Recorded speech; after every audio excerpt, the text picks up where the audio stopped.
Hello guys, आज हम लोग पढ़ने जा रहे हैं कि the different uses of would, that when we will use the wood and in which condition wood is very much compulsory and in which condition that wood is needed a lot.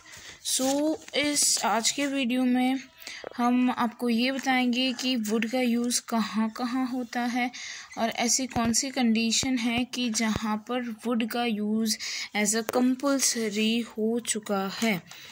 अगर उस condition में या उस situation में हम लोग would का use नहीं करेंगे तो वहाँ पर हमारा जो पर्टिकुलर सेंटेंस है वो एब्सोल्युटली रॉन्ग हो सकता है. अगर हमें जो शो करवाना है, हमें किसी को कोई बात बतानी है, वो हम लोग बता रहे हैं, but in case that if we are not using the word would, then the sentence would become the wrong sentence.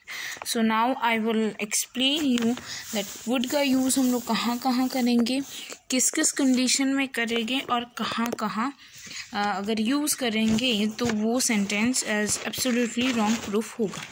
सो सबसे पहले वुड का केस हम यूज़ किस कंडीशन में करेंगे और कहाँ पर करेंगे. First of all, the use of would that we will use to show the past habit. If we are talking about the past habit and just we are living as in present time, हम लोग would का use past action को बताने के लिए use करेंगे. और second चीज़ की जो पास्ट एक्शन है वो हम लोग किस टाइम में बता रहे हैं, एज ए प्रेजेंट में.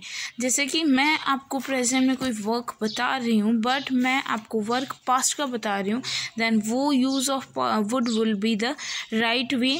और इस तरीके से हम लोग वुड का यूज़ करेंगे सो वो एब्सोल्युटली राइट होगा उस तरीके का यूज़.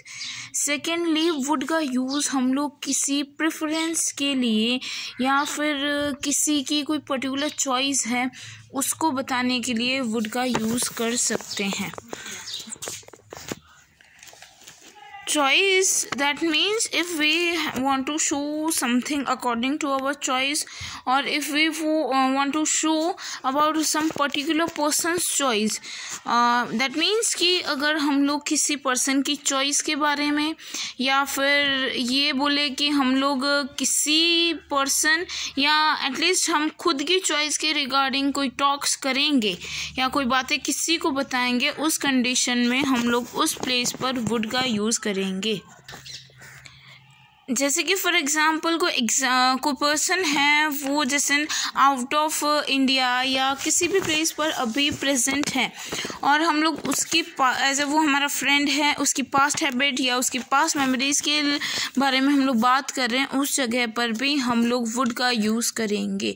सो ये बात आप ध्यान रखिएगा कि एज हम प्रेजेंट में बैठे हैं फिर भी हम लोग पास्ट की बातों का याद करते हुए पास्ट की एक्टिविटीज़ को बताने की कोशिश कर रहे हैं, उस केस में हम लोग वुड का यूज़ करेंगे. Second most important thing is that in the condition whether we are using wood, over there we will use the word rather. Rather is also used to show the option. That means if we have two condition or if we have two ways, so among that one if we want to select the first or second condition, so over there also we are using the word rather. So rather, that is also used for the preference. That means we have two conditions or two ways or two opinions. Among that we have to select the only one. So over there in that condition we are able to use the word rather.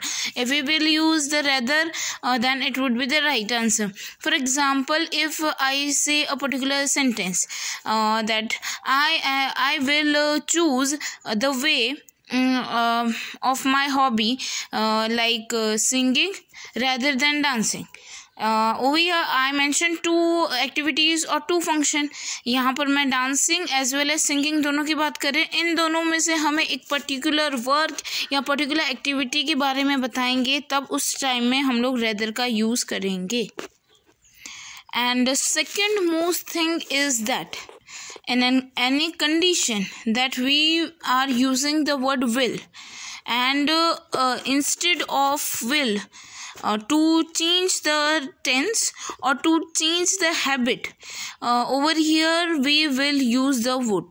So ultimately we can say that would is the past tense of will. Or we again, or anyone asks to us that what would be the past tense of will. So in that condition we will say that the would will be the past of the will. will का जो past होता है वो would होता है.